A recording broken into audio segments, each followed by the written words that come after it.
ولا حول ولا قوة إلا بالله العلي العظيم. سبحان الله والحمد لله ولا إله إلا الله والله أكبر ولا حول ولا قوة إلا بالله العلي العظيم.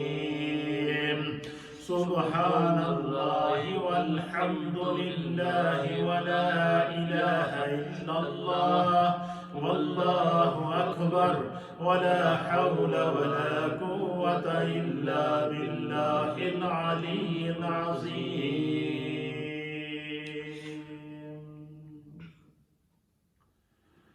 چند کلمات طیبات جن جن گھروں میں مشکلات ہیں، پریشانیاں ہیں، بیماریاں ہیں، دکھ ہیں، تکالیف ہیں. ایک اور ہمارے ساتھی بیمار ہیں، ہاسپیٹل میں ہیں، کوئی دل کا ہارٹ پرابلم ہے، انہوں نے دعا کے لیے کہا ہے، ان کے لیے بھی. اور جتنے لوگ بیمار ہیں، جن جن گھروں میں پریشانیاں ہیں، چاہے بچوں کی پریشانیاں ہیں یا بچیوں کی پریشانیاں ہیں، ان سے نکلنے کی، اس آزمائش سے بری ہونے کی نیت کر لیں اور چند کلمات میرے ساتھ مل کر ختم خواجگان شریف کے بھی پڑھ لیں تاکہ دعا میں شامل کریں. بسم اللہ الرحمن الرحیم. اللهم يا قاضي الحاجات يا قاضي الحاجات يا قاضي الحاجات. بسم الله الرحمن الرحيم. اللهم يا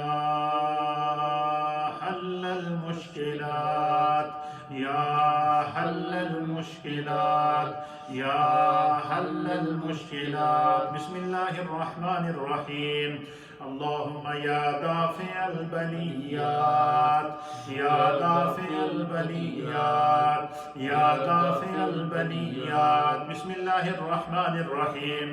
اللهم يا مجيب الدعوات يا مجيب الدعوات يا مجيب الدعوات. بسم الله الرحمن الرحيم. اللهم يا شافع الأمراض يا شافع الأمراض يا شافع الأمراض. بسم الله الرحمن الرحيم. اللهم يا حل المشكلات يا حل المشكلات يا حل المشكلات. بسم الله الرحمن الرحيم. اللهم يا مجيب الدعوات يا مجيب الدعوات يا مجيب الدعوات. بسم الله الرحمن الرحيم. اللهم يا حي يا قيوم برحمتك أستغيث يا حي يا قيوم برحمتك أستغيث يا حي يا قيوم برحمتك أستغيث. بسم الله الرحمن الرحيم. اللهم يا أرحم الراحمين يا أرحم الراحمين يا أرحم الراحمين. بسم الله الرحمن الرحيم. اللهم يا خير الرازقين يا خير الرازقين يا خير الرازقين يا خير الرازقين. بسم الله الرحمن الرحيم. اللهم يا مجيب الدعوات يا مجيب الدعوات يا مجيب الدعوات. بسم الله الرحمن الرحيم. يا الله يا رحمن يا رحيم يا الله يا رحمن يا رحيم يا الله يا رحمن يا رحيم. بسم الله الرحمن الرحيم. الصلاة والسلام عليك يا سيدي يا رسول الله وعلى آلك وأصحابك يا سيدي يا حبيب الله. الصلاة والسلام عليك يا سيدي يا رحمة للعالمين. آج کی یہ خوبصورت مجلس ذکر و دعا درس و تدریس ہے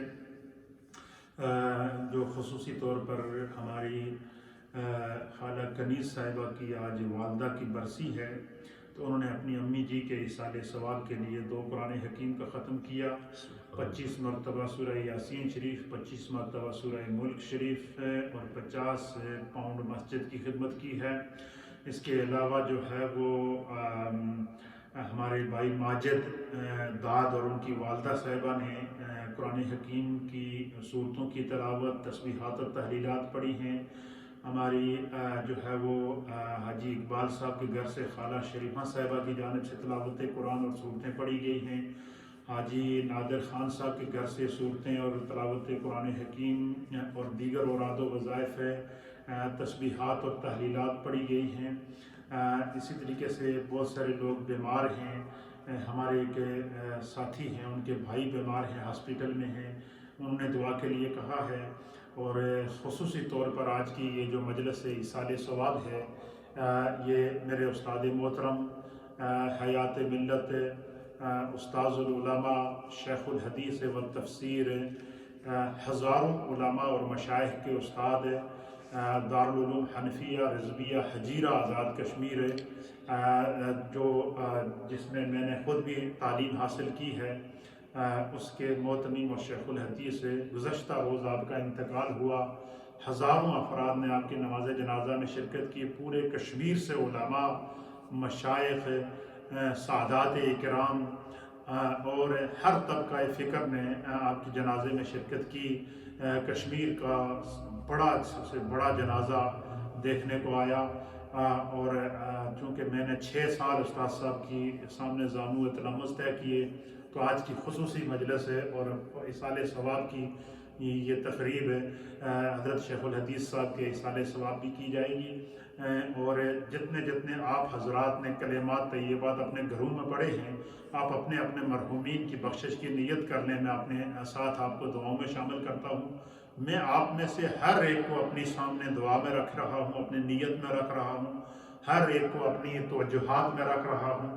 آپ تمام ماؤں بہنوں بزرگوں کی خدمت میں گزارش ہے کہ آپ میرے لیے دعا کریں، میں آپ کے لیے دعا کرتا ہوں۔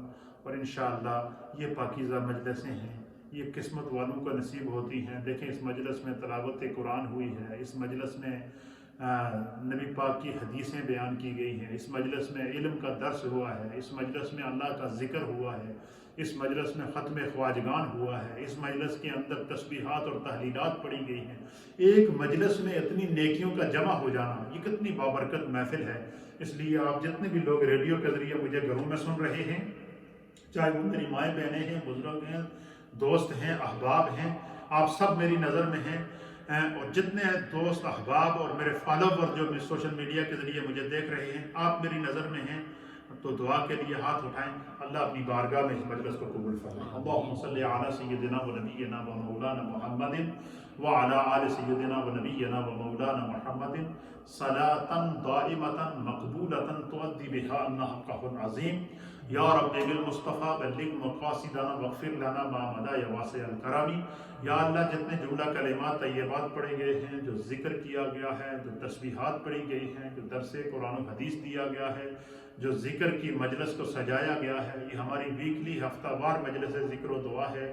اس میں 2 قرآن حکیم، سورہ یاسین شریف، سورہ ملک شریف، اس کے علاوہ اوراد و وظائف، صورتیں، تسبیحات، تحلیلات، ماؤں بہنوں بزرگوں نوجوانوں نے مل کر جو تلاوت کیے ہیں، جو میسیجز کے ذریعے اور جو ہم تک پہنچائے ہیں، اور جو اس وقت مجلس میں میرے ساتھ نیت کر کے شامل ہیں، اللہ ان تمام کی ان حسنات کو اپنی بارگاہ میں قبول فرمائے۔ اس کا ثواب نبی اکرم نور مجسم جناب سید العالمین محمد رسول اللہ صلی اللہ تعالیٰ علیہ وآلہ وسلم کی بارگاہ میں پیش کرتے ہیں، قبول فرمائے۔ بالخصوص اللہ ان تمام کلمات طیبات کا ثواب ہماری خالہ کنیز صاحبہ کی والدہ جن کی آج برسی ہے، اللہ ان کی امی جان کی روح کو اس کا ثواب پہنچا۔ جو انہوں نے ختم شریف کا اہتمام کیا، تبرک کا اہتمام کیا، اپنی بارگاہ میں قبول فرما کر اللہ مرحومہ کے درجات کو بلند فرما۔ یا اللہ ان کو جنت الفردوس میں اعلیٰ مقام عطا فرما، ان کی قبر کو اپنے نور سے منور فرما۔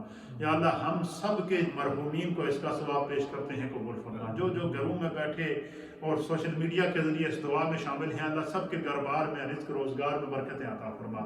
بالخصوص اللہ آج کی اس خصوصی مجلس ایصال ثواب کا ثواب، قرآن حکیم کی تلاوت کا ثواب، تسبیحات اور تحلیلات کا ثواب، ذکر اور اذکار کا ثواب، درس قرآن و حدیث کا ثواب، سیدی و استاذی استاذ العلماء حیات ملت حضرت علامہ مفتی محمد حیات خان صاحب قادری